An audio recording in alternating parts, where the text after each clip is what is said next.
The following is a Joel Michalec production.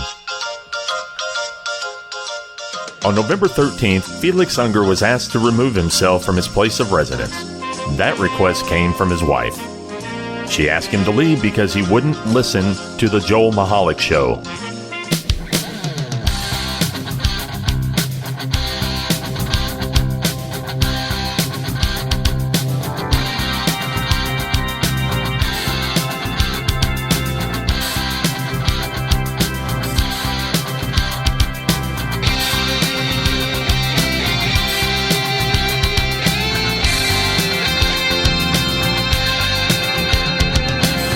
Hello, everybody, and welcome to the Joel Michalec Show featuring the lovely Sharen. Is that mine? It is. I brought it down for you. Thank you. You're welcome. You're so good to me. I know. Welcome, everybody, to the program. Happy 4th of July weekend.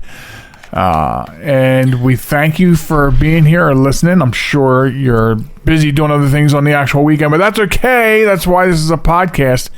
And that's why you can listen at your leisure. That's right. And you should subscribe to do that at www.jmtalk.net. And you can subscribe to the program. Also, catch us on social media on TikTok and Facebook at JM Talk, and Instagram and Twitter at JM Talk Radio. Also, email the show at joelmichalecradio@gmail.com. That's the business of the show. Wow. All Welcome. right. Well, you have a good day. Welcome. Oh, not that kind of business. Yeah. So the big story this week on the program has to be... Big Brother. Right. Big Brother, yes. Starting in a couple it days. starts up next week. So the other big story... Oh. You didn't want to talk about that right now? Well... I just threw a wrench in your little... wheel there. So the big story actually this week on the podcast is insulin prices. That's always a topic. This is breaking news. I wish I had a stinger like breaking news.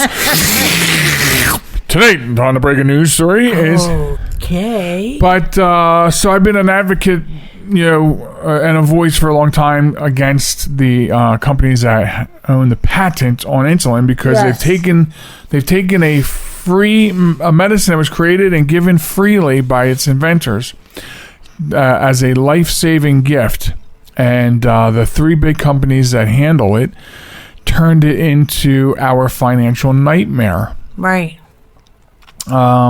So anyway, there's been a lot of back and forth. There's been a lot of states that have already mandated mandated a locked-in, no higher than this much money copay. Some states have mandated that the big three must make a generic blend, which guess what that is? That's essentially taking the same stuff and calling it generic. You know what I mean? Yeah, exactly. But they won't do that because then generic means less money. Right. Now. And then they don't get those big bonuses that they give themselves every day of the week. And Congress has been pulling these three companies into hearings to explain themselves as to why it costs so much more for insulin here than it does in any other country. So most of the time, I'm looking to buy insulin out of another country because I can't afford to buy it here, even under my insurance plan. Yes. So it's been this ongoing fight, and well, here's what happened. So last week, while we were off, it came out in the news that Wal-Mart had teamed up with Novo Nordisk. Norvask. Oh, I thought it was Novo Nordisk or something like that. Okay. But anyway, they partnered up with them, or they've been partners with them. But now they've formed a partnership for insulin, Novolog insulin, being sold under the Rely On brand. Yeah. Although we spoke to somebody at Walmart yesterday, and in the pharmacy, and because we wanted to get straight the pricing, which looks different depending on what news story you read. And so basically, a box of 5 Novolog pens at Walmart with a prescription will run you $85.88. Now that's $85.88. Right, for 5 quick pens. That would normally cost you on your insurance $800. Yeah, somewhere between $690 and $800 until I can meet my ultra high deductible. Right. So, which is impossible to do when you have to pay these prices up front. Right, exactly. You know, now I could get an insurance plan where my pharmaceutical supplies are not bound by any deductible. The problem with that is then your premium is much higher. Yeah. So it's really a racket, right? It's really a racket. Sure. You know, you're going to go after the lowest price because isn't that the American way anymore? Right. And plus, you're bound by what you make. I mean, you know, things like electricity, food, and not getting thrown out of your house are really important things to the American person. Sure, yes. This is a game changer, though. Walmart teaming up with Nordisk to do this is an absolute game changer in pharmaceuticals. Yep. Now, Amazon wants to get into pharmaceuticals. They want to open up a pharmacy. Walmart were the first people to attack drug companies with a $4 formulary. Right. And I used to use them. I only switched because convenience is one of them. What was that? Convenience was definitely one of them, and I wasn't saving much money going further than our local pharmacy. I'm switching up again. Because right now, since I can't afford the rate for insulin on my insurance, I have to go out of country. Now, I can buy a box of pens for $129 plus shipping, and that was always better than $600 a month. Sure, yeah. But now, so the game changer for me is now I can go up the street for less than that, no shipping, no tax.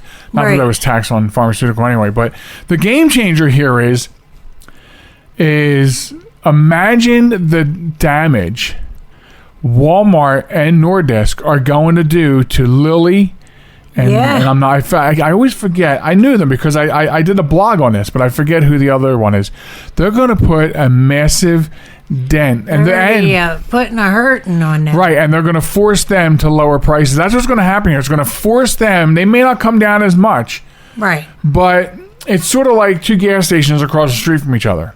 Mm-hmm. Wawa gas station drops their prices 20 cents. And the other one goes, well, I'm going to drop it 10. You know what I mean? Like, you're still going to get those loyal customers to the other gas station. Right. You know what I mean? Yeah. Because they're going to hang on, you know, maybe they have a gas card there. That's what I always thought when a gas station across the street from another one that never followed suit with the way they dropped their price. Right. I always felt like, to me, it was because, well, you have loyal customers, you have a gas card, you know, and people are going to go there because of those reasons, right? Right. This is going to blow the lid off insulin in America. I am telling you. I hope so. I am glad, and I'm hoping with you, that I can sit back and not only partake in this revolutionary move by Walmart, which I will, but it'll be nice to sit back and watch the other companies sweat, because they are not. They don't care. They don't. You have to choose between life-saving medicine or eating or having a roof over your head, let alone, God forbid, it's a child with diabetes. Mm-hmm. And then you have to make that decision. Right. You know, of course, for a child, you're going to do whatever you can to make sure that child, you know, gets their medication. Yeah. But, you know what they need to do? They need to make diabetes, as in general, a catastrophic event for insurance. Because then your high deductible will then become real low. From what I understand. Okay. What do you mean Rolo? Real low. Oh, real low. I thought you said Rolo. Okay, real low. Real low. Only in the event of that, though. Only in the event it's interesting because it being deemed catastrophic. Right. It's interesting because with insurance, you pay zero for all the testing supplies. Right. So you can test and find out how bad you are. But then you can't do nothing about it. But you're going to pay to do something about it. And it's interesting. What's interesting is watching these people sweat when Congress pulls them in, because Congress, it's a very simple question. Why does it cost an average American $30,000 a year to buy your insulin? And in other countries, it costs a mere fraction of that for the same product. Yeah. And and they sweat over that question. It's real simple. I'm sorry, Senator, we're gouging the American people. Yeah, that's really the answer. Exactly what they're doing. That's really the answer. And Walmart's going to make a ton of money off this deal. Yep. Nordisk is going to make a ton of money off of this deal. Yep. And I'm looking forward to watching the other two sweat. Yep. Nordisk is one of the three companies. So Nordisk is also, this is revolutionary. They're the first ones to leave that gang, so to speak. Okay. And enter this deal for the lesser priced insulin. Right. My fear is Walmart's going to be out all the time. Like when I put in for my renewal, I'm going to have to wait. What did the lady say yesterday when we spoke to them at Walmart? Hold on, I have one box left. Let me go show you the box so you can see what I'm saying. Because the news reports were saying it was $85.88 for a pen, and some stories were saying for a box of pens. Right. And so we went yesterday to get clarification, and it is a box of pens for $85.88. 5 pens with the prescription. Yeah. Now the only difference is you're not going to go there to get them without a prescription, because you can't. Yes, you can. You can actually, if you have diabetes, you can go to Walmart and you can buy. It's a vial of. I forget the difference, but it's a vial of like original insulin. Okay. I don't have it right here at the tip of my seat. It's not there, right? It's not there. You can't see it. No. But there's a difference, and you can buy a vial for $25 and a lot. But it's not as good as like this synthetic that they've been making. That's what it is. It's like the original insulin recipe. Okay. And it's not the one that's synthetic and has longer lasting properties and things like that. So it's like an emergency type thing. But you can. And a lot of people have done that. Walmart has made their bones in the pharmaceutical with that as well. Okay. It doesn't last. Like when I take my mealtime insulin, it's supposed to carry me for a while. And this stuff doesn't. It's more like it's a quick fix. A quick fix, but it's slow acting and not. It doesn't have. Gotcha. The longer term effects as some of the synthetic stuff does. Yep. But a game changer. Yep. A definite game changer in the insulin. With the insulin crisis. Yeah. And don't stretch your hands out saying I'm making this too long. This is important stuff. You know what? I know you're trying to get to the pool. Well, I mean that too, but no, I just, wanted to make sure that we're not beating a dead horse. Wow. Okay.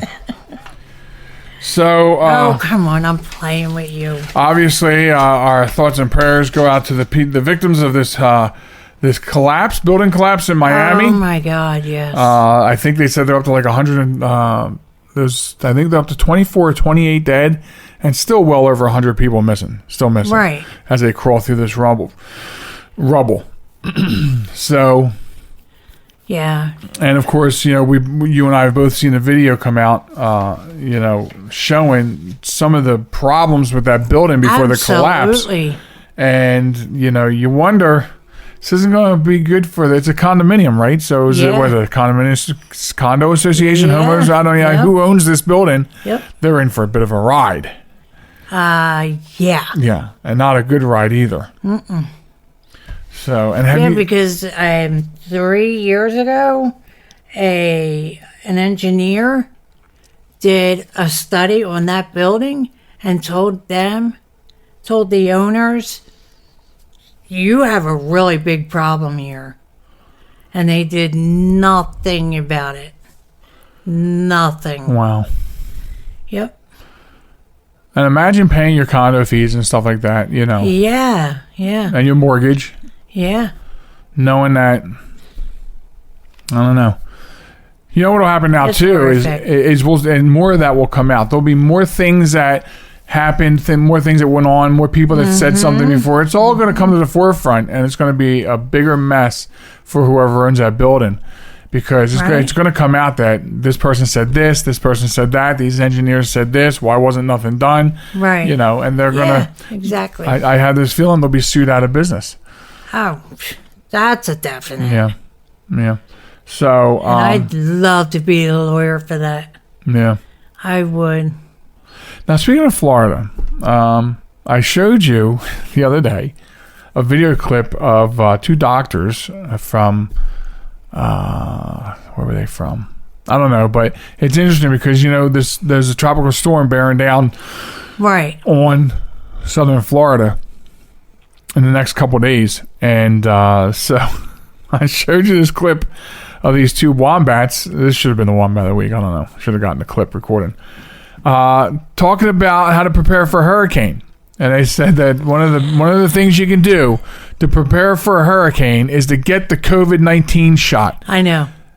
I thought that was... was it CDC or was it... I thought it was Camilla. No. It was like two people in like medical smocks. You're right. I was thinking of something else for her. I didn't know that the vaccine was so powerful that it could help you prepare for a hurricane. It can stop the hurricane in its tracks. No, I think it just must give you the power of Thor so you can withstand the hurricane. Well, yeah, that's what I'm saying. You can. You know what that means? Because I got two shots. Dun, dun, dun. Right, but are you wearing your dun-dun-duns? No, I'm not. So remember, folks, to protect yourself from hurricane and other natural disasters, be sure that you have the COVID-19 vaccine. Oh, my God. We're not in any way suggesting. This has been a message from the Wombats of America Club. Okay. I want to save that for the next part. Not for the next part. And this, this isn't a good next part. Oh, look at that. Will you stop? I'm going. That's our Wombat of the week. He's shuffling through papers. I am. I'm going through some paperwork. And I'm across the desk, cannot see what he's shuffling through. Okay. Real quick, before we go to break. Excuse me. Wow, I wish I had something to drink. Here. The Supreme Court last Wednesday ruled 8-1 that a Pennsylvania high school was in the wrong when it kicked a cheerleader off of her team for a profane Snapchat post that she made off of school grounds. What? So I'm like, really? No kidding. Of course the school had no right to interfere on her own time. And you're infringing on her... freedom of speech. Yeah, freedom of speech. Right. Now, if Snapchat threw her off Snapchat for doing it, you have there's no suit. Right. But a school throwing her out because on her own time... She off school grounds. Yeah, off school grounds made a profane social media post. It doesn't mean you can throw her off the team. Right. Exactly. So, yeah. So student speech advocates do claim this as a rule and a victory. Although they say that it was very narrow. 8-1 doesn't sound narrow to me, does it? No. Isn't narrow like 5-4 or 5-3? Yeah, exactly. Well. The court ruled that while schools do maintain some interest in regulating students' off-campus speech, the factors in this case of the cheerleader weighed against the school's actions. The school argues that it was trying to prevent disruption, if not within the classroom, then within the bounds of school-sponsored extracurricular activity. Interesting. When we come back from break, I'm going to start off, not with this, I said that. It was a victory. I'm glad that they saw it that way because it's a protection of the First Amendment rights. Yep. But I will, when we come back from break, we'll start off talking about something Facebook is doing now that's making a lot of people irate. So sit tight because we'll be back with that and more coming up after this. This is New York's Super Oldie Station, 920 WON, The Apple, Brooklyn, New York. The following conversation is real. It took place on Tuesday, June 8th of 2004 between a Blonde Star advisor and a subscriber. Blonde Star, emergency. This is Steve. Is there an emergency in your vehicle? Oh my God. I've locked myself in my car, and the keys are on the outside. Ma'am, oh my God. Ma'am, I need you to calm down. Okay, it's just that the windows are rolled up, and I'm starting to sweat. My keys are on the outside. Now, your keys are on the outside of the vehicle? Yes, oh my God. Now, does your car have automatic locks, or... Yes. Okay, here's what I need you to do. Take hold of the inside of your door handle there. Are you doing this? The shiny thing. Grab the shiny thing. Okay, I've got it. Okay, now give that a tug. Okay. Did it open? Yes, oh my God, thank you. Okay, now what is that noise? Oh, that's my door alarm. Yeah, but that only happens if the keys are in the ignition, hon. Oh my God. You know what? Your keys are actually in your ignition. Yes. Okay. Oh my God, thank you so much, Blonde Star. That's why we're here. Do you need anything else? Blonde Star. No, that's Always it. on, because you're always blonde.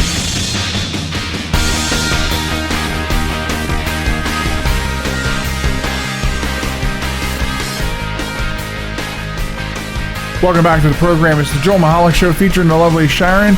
Thanks for hanging in there. And as I said before we left, when we come back, I wanted to just expand a little bit on that cheerleader thing. You know, Yes, just yeah. a little bit. When we talk about things like that, Facebook has started this new thing where if you post something that they feel is not right, they'll put a label on your post. And What kind of label? well, I have it on the screen here. Let me switch back over because I want to read what they say. So it'll say, extremists try to manipulate your anger and disappointment, and you may have been exposed to harmful extremist content recently. Get support from people who have been in this situation.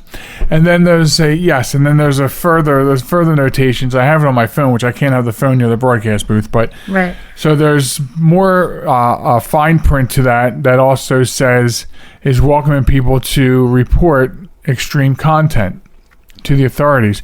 So, the reason I'm So it's not freedom of speech, right, is and what you're saying.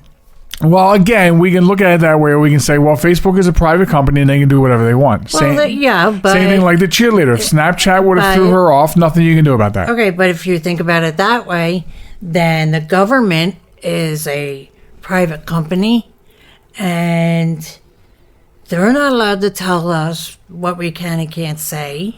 Well, so And so why does Facebook get that privilege? well, this is looking a lot like if you want to compare it to something, you can compare it to communist countries who promote, everybody to tell on someone else if they don't. Yeah. So this doesn't set guidelines as to what's extremist. It's Facebook is labeling a post that you might put up, okay, That and is saying that you may be exposed to extremists by reading this post, and it could be anything. It could be what it they could be deem. butterflies and teddy bears. And I was on this particular Facebook page scrolling because this is where I first found out about it. A friend of mine, and yeah, see this: spot the signs, understand the dangers of extremism, and hear from people who escaped from violent groups. And this is a post about what? The Well- president? Well, no, that wasn't it so much as I was looking for the post. It was like it was a post. It was a political story, but so that's the point. The point is, it doesn't much matter what you put up, whether whatever algorithms at Facebook decide if they feel that it's extremist, and that's the core problem right there. Who gets to decide? All of a sudden, Mark Zuckerberg. It's right. It's one of those buzzwords, right? It's one of those buzzwords, that you use when you want to control Yeah. racism, extremism, Right. white supremacy. You know what I mean? That's It's the buzzwords, and frankly, a lot of people were really ticked off. I had a post. I had paperwork. I don't know where it is. It actually had several tweets from people in reference to that. And that's what I wanted to have here, and I don't know what I did. It's probably still in my bag upstairs. Oh. So, but I see that one post has been marked safe from harmful extremist content today. Well, that's an anti-Facebook joke. Oh, okay. Gotcha. That's somebody, because usually you can go on Facebook and say I'm marked safe from Hurricane Elsa. Yeah. To let family and friends know. So people have developed memes saying I'm safe from this or I'm safe from that. Oh, okay. And it's usually, okay. It's pretty extremist. I should report that. Yeah, right. The word extremist is in there. Extremist content. It's those two words together. It's crazy how they can deem words to circumvent almost anything, and so I wonder sometimes, and I visit Facebook a lot less.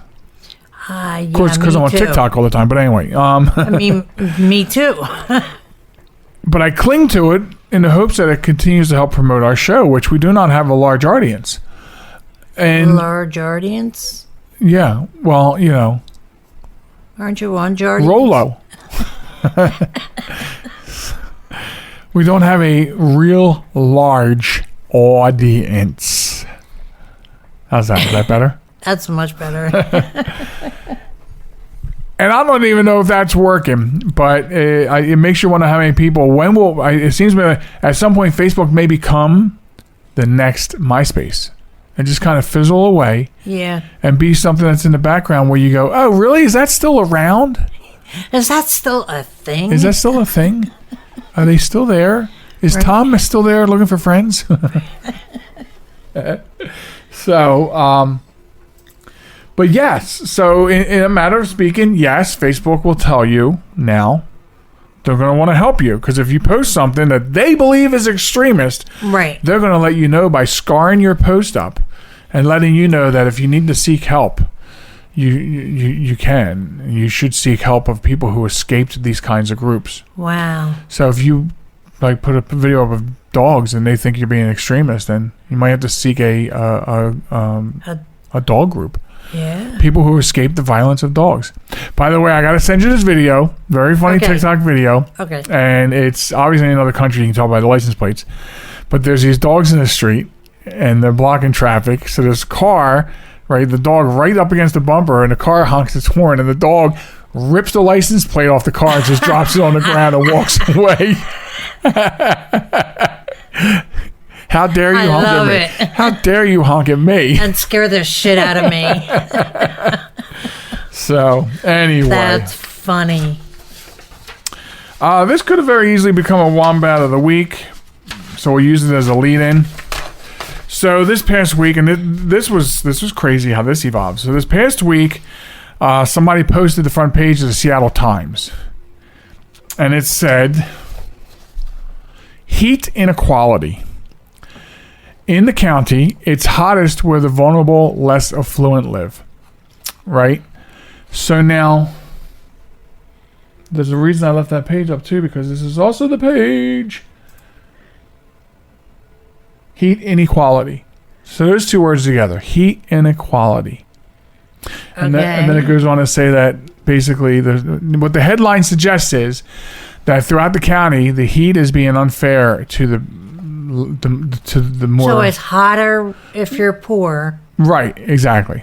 And if you're rich, it's cooler. Well, that makes sense. Because if you're rich, you can afford air conditioning, so you're cooler. Right. The headline is completely stupid, though. No, I get it. I know. And also a reminder that this is how newspapers sell.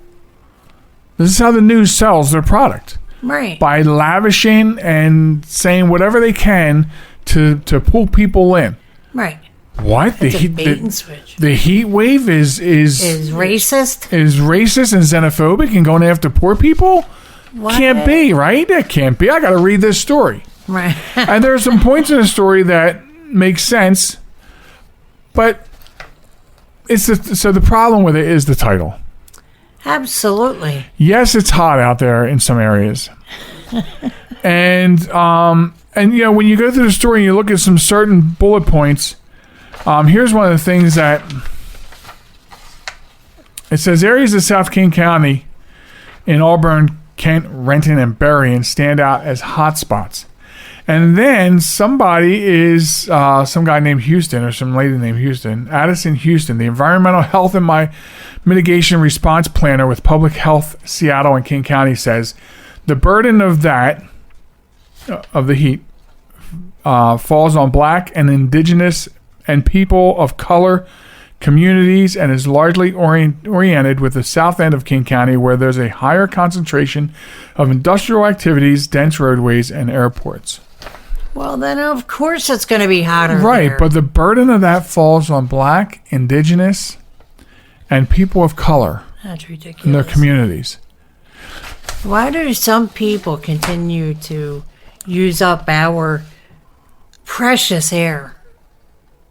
Now you're talking about this guy who mitigates the article also says that the stats that they develop are help leaders prepare for extreme events. And I think that's what the bulk of the story was about. How can we use this data to prepare by planting trees? Yeah. You know what I mean? To bring more shade, to circumvent the heat of the sun. Right. The sun is not racist and xenophobic. No. And it doesn't give a crap if you're poor, rich, white, Black, Asian. It doesn't care. Somebody needs to tell this person that, though. Right. Yeah. But to mention it as the heat being unfair and unequal sells the newspaper. Well, yeah. Well, let me tell you something about that. Also makes them look entirely stupid. By the next day, the title for the front page was changed. And it's like this longer title. But thanks to Gene Modelli, a friend of mine on Facebook, sent me the original article with the original title. Right. So we could talk about it. Because that's it. Those two words are just, Did they think it's sensationalism. Did they think that people weren't going to save their copy? So. Right. And not only that, but there's websites out there that retain copies. Right. Archive every front page of every newspaper in the nation. Exactly. That's what I'm saying. some other parts of the world as well. Yep. So yeah, gather your data and make long-term plans. And then, so here's the other thing about this that's really weird. So the story, that's the Wombat coming up next. The Wombat.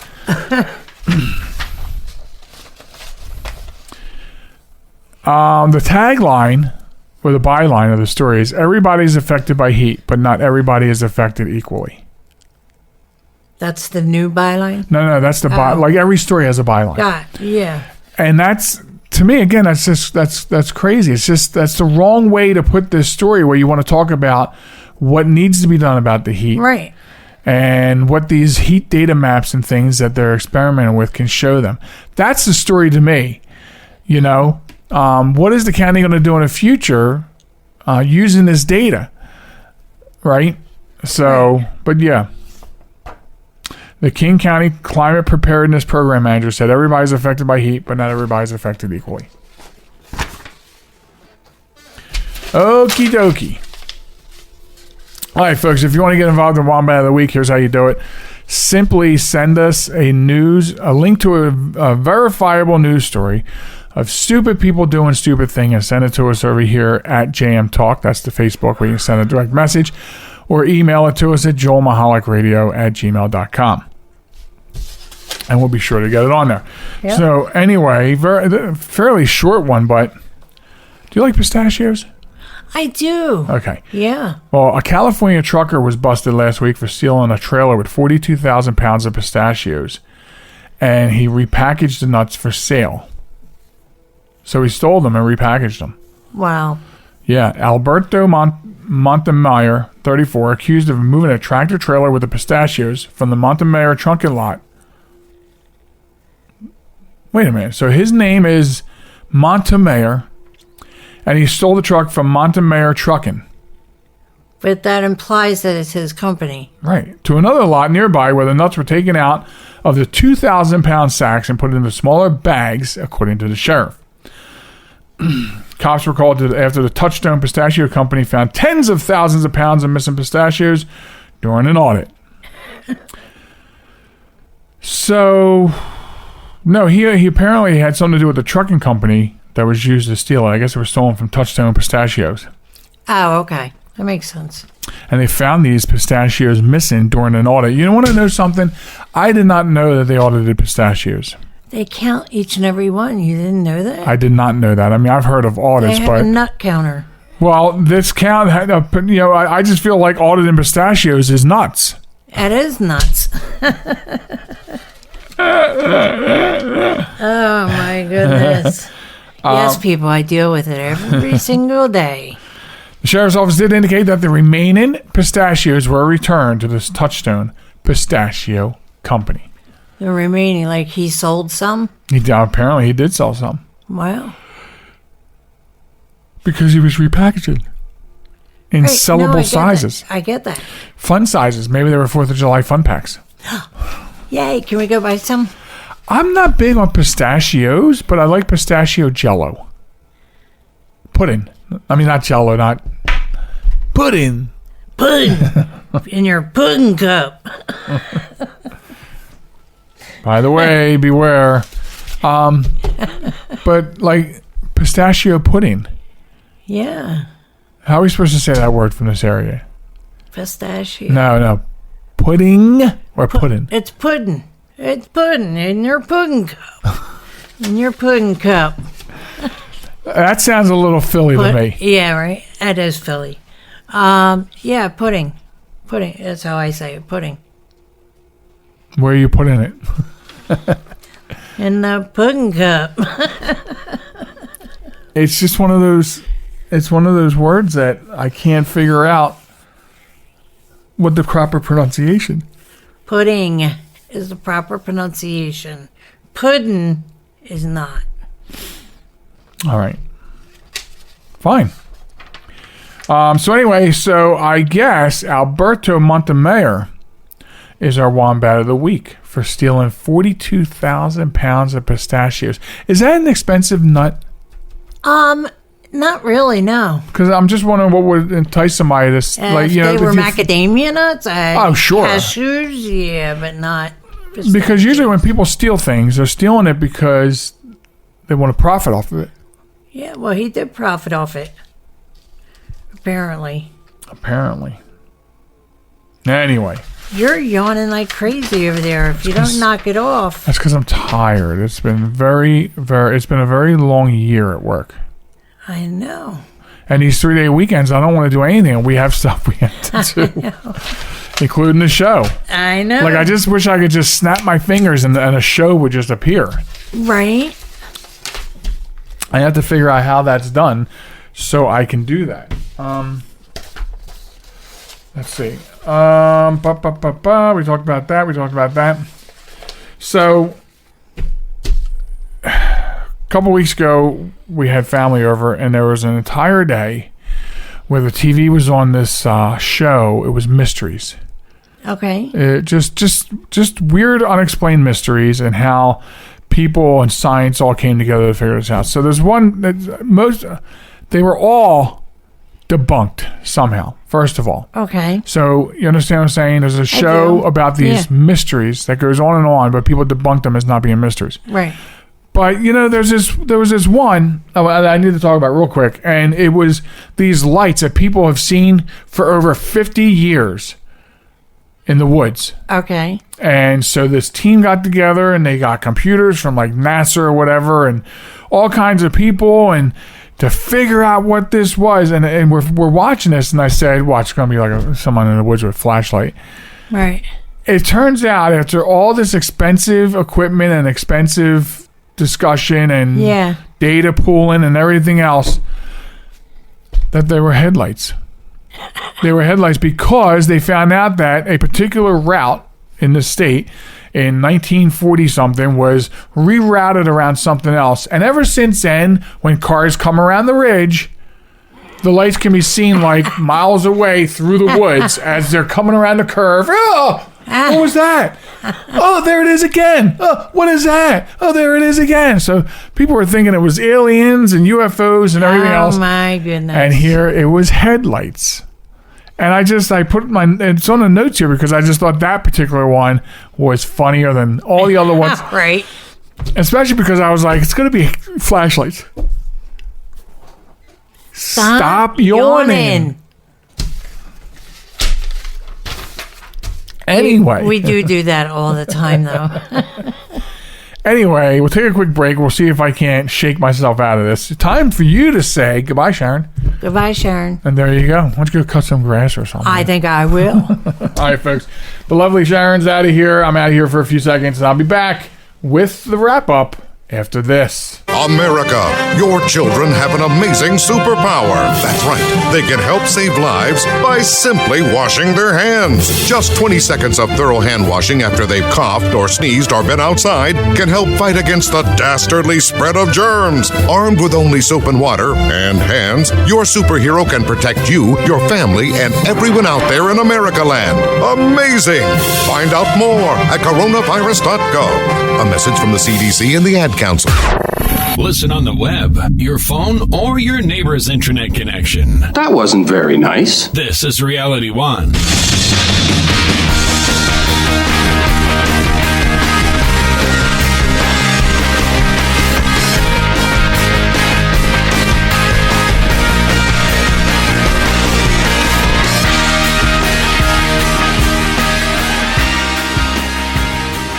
Welcome back, ladies and gentlemen, to the Joel Michalec Show featuring the lovely Sharen. Thanks for hanging out as we finish up on part 3 of the program here.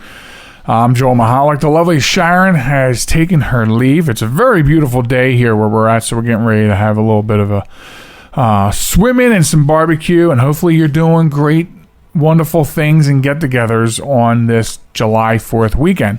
And hopefully you're enjoying it because it's costing you approximately 16 cents less now to host your barbecue. But anyway, so here we go. The final stretch. One of the things I want to talk about is the story that came out this past week all over the place. I caught up with it on LinkedIn. I find that the news I get from LinkedIn is very valuable in a lot of different ways. And so it is one of my go-to news sources. Anyway, so this article came out, and it's up there in the do you think category. Unemployment rolls shrink faster in states that have cut federal benefits. Like I said, you think? So apparently the unemployment rolls are shrinking faster in states that have axed the federally boosted payments as the economic carnage from the COVID-19 pandemic starts to ease. 21 states that have ended or will end the beefed up payments in June saw a 13.8% drop since mid-May in the number of people receiving unemployment benefits. And then there are 4 states planning to end the benefits in July and September. They've already seen 10% and 5% drops, respectively. So what you're starting to see here is a response to these programs. And we talked about this 2 weeks ago on the program. We talked about the problems that the lovely Sharen and I are seeing when we go out and about. Restaurants that have to curtail the way they run their operation because of lack of help. Retail businesses. And then you see a boost in these, DoorDash and Uber Eats and all these drive-in type jobs, which are basically you're self-employed, right? So you're seeing a boost in that because of the effect of all of this. So what happened is, and we all know this, so nobody can say, no, that's not really what happened, because that is what happened. The payments were boosted like $300 a month or a week or whatever it was. I don't even know. I never collected, thank goodness. I worked through the whole pandemic and I'm still working. But the boost was such that people found it more wealthy to stay home and collect unemployment than go back to work. And so that creates 2 problems. That creates a real problem with help in the workforce, okay, which drives America, which drives the economy, and the other problem is we've developed this lazy America. People being lazy. And, you know, it was one thing to hear the president speak a couple months ago saying that they were going to do something about the unemployment benefits where, you know, you have to really be unemployed to get them. And you weren't going to be able to take advantage of just sitting around and not saying, well, I'm looking, I'm not looking, this is what's going on. You had to start reporting. And that was great, but it wasn't enough. And half the nation, the states have taken it upon themselves to end those federal benefits ahead of time because they need people to go back to work and get off their asses. And so that's essentially it. So anyway, so when you look at this, the continuation of these benefits has really become a partisan issue. I mean, and this is one of those issues where it can be. There are a lot of things that shouldn't be partisan at all, but you know, because you know the right is on a side that the extra checks, the extra money is just adding to the labor shortages, and it does. And it does. And in fact, a recent poll, 52% of the people in a recent poll from, when's this? Just last week, June 16th, believe that the benefits should end.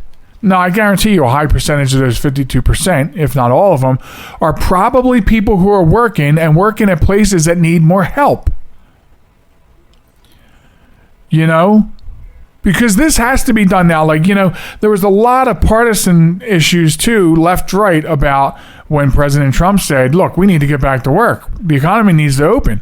And then the left would say, no, we've got to maintain. We've got to keep people on the wraps. We've got to make sure this virus goes away. So that's a very partisan issue. But look where we're at now. Where we have people that don't want to go back to work. We have people that are relishing. I mean, I work 2 jobs. How can you sit there and not work? How can you do that? I can't even fathom that. I can't fathom that. I've never been that person. So I guess psychologically, I don't see how you can do it. You know what I mean? If you're looking for work, great. Then these benefits are for you when you're looking for work. But if you're not looking for work and you refuse to go back to work with your old company, there's been a lot of that going on. I don't care. You're wrong. And again, I don't understand how you can do that. So it's driving me crazy. But you see the signs out there: help wanted, hiring bonuses. Like we'll pay you more money than we're paying the hardworking people in here for you to just come in and help us. And that's what you see. That's what you see, and it doesn't really matter. And those of us that continue to work don't get a bonus, but people that you bring in, and listen, I see it. It's still a revolving door. It's still hard to hire the right people. You think you found the right people, and they turn out to just not be the right people. And so you have companies that don't have enough help, and they're willing to pay more money in bonuses for you to come in the door and go to work. And so I feel really bad for the workers that continue to work, have been there throughout the whole thing, and you all know who you are, and you have gotten nothing for your efforts.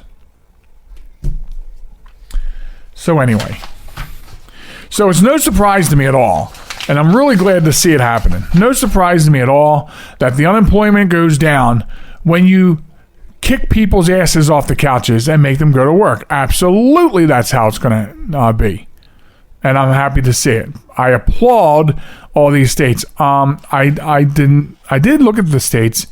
Unfortunately, the state I live in is not one of them, which is no surprise to me at all. But I applaud the states that have done it or have it on the books to do in the next 3 months. Get rid of it so we can stop allowing people to be lazy. The only way everything goes back to clicking in some sort of order is everybody pitching in and doing their thing. You know, that's what this is. That's what the idea of this thing called America is. You know, Everybody doing their part. So there's that. Very happy to see that. So I was reading a story on my phone. I think I was reading a news story. And you know, folks, one of the things I can't stand about stories on the internet anymore, blogs, is the ads. Is the, oh my God, kick me in my leg ads. In your face. To the point where you have to read a paragraph, scroll over an ad, read a paragraph, scroll over an ad. Ads draped down the left, ads draped down the right, ads on the bottom, ads flashing across the top, interrupting you while you're trying to read. It's no wonder that most times when I'm reading a story that I'm really interested in, even if it's a story that we want to use here on the program, I put it in reader view. And you may not know this. Some browsers, I use Firefox, so specifically Firefox, has a little button at the top in the address, at the end of the address bar that looks like a little notepad. And if you click that, it will bring the story and relevant pictures only to the screen and blank out the ads. It's called read in mode. Because even the browsers know that you want to read and not be interrupted. And so they have that option for you, right? So I put them in read in mode. But anyway, so I saw this ad, and I had to explore this once. Not once. I'm acting like this. I'm going back 25 years here. I had to explore what I saw. Let me get a drink. Thank you. I couldn't believe my eyes. I'm a gamer, sort of, right? I mean, I don't game 24/7, but I'm a gamer. And I like first-person shooters. But this was a first-person grass-cutting game. A grass-cutting video game. I thought that I saw it all. And then there's a grass-cutting game. Can you imagine that? Or maybe I should be able to imagine that. Maybe I should go, you know what? There's games for golf, which I enjoy. Why not have a game for cutting grass? I know I just said that, but I still find it a little hard to believe. A game where you cut grass. And I guess, I mean, I didn't look into it to the point where I downloaded it, but I imagine, I guess, as you earn XP, you can get better mowers, maybe upgrade to tractors, different fields, lawns. I don't know. But folks, there's a game out there for cutting grass. Cutting grass. What's next? Are we going to have a video game for pressure washing? I'll bet you maybe there's one out there. But I thought that was a little weird. A grass cutting game. Absolutely. I'm looking forward to it being in virtual reality soon. And then maybe we can go from virtual reality and actually make it reality. And we can just get some of these kids to sit on the couch playing games all day to get off the couch and go cut the grass. Trim the lawn.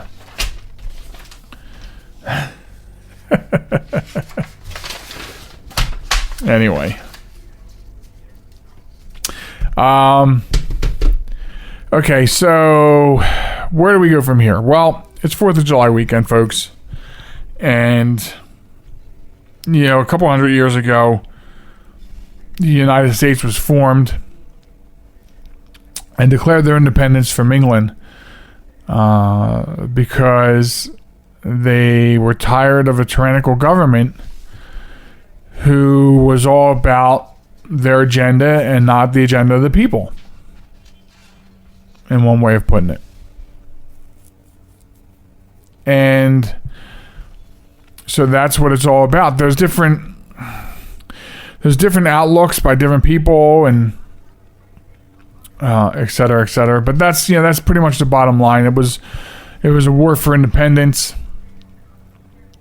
And certainly we've seen that ever since then in different parts of the world where different nation states of different countries, won their independence through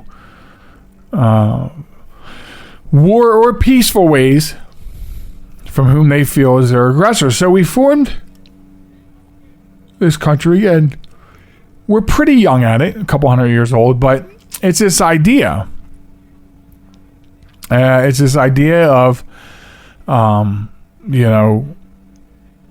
people working together and doing things. And so what this holiday is about is, it's not about the fireworks and the barbecues, although it's good. You should get together and celebrate with family, especially the patriotic holidays, and especially this one.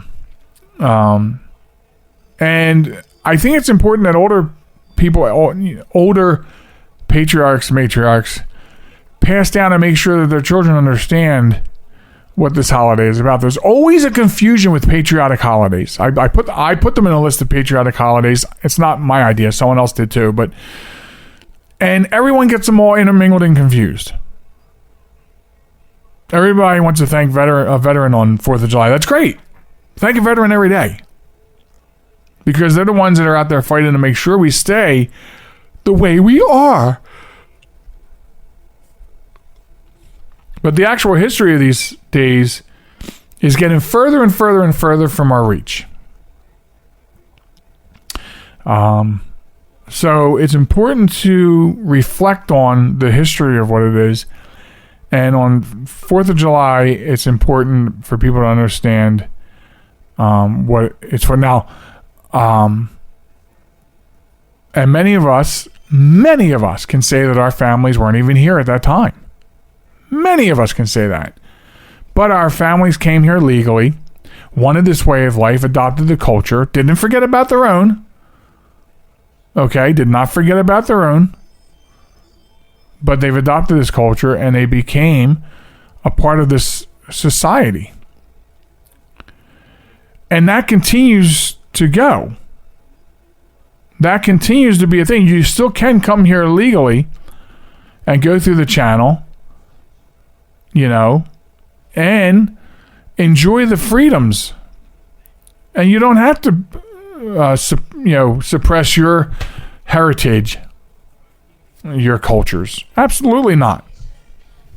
So that's the big point that I wanted to make.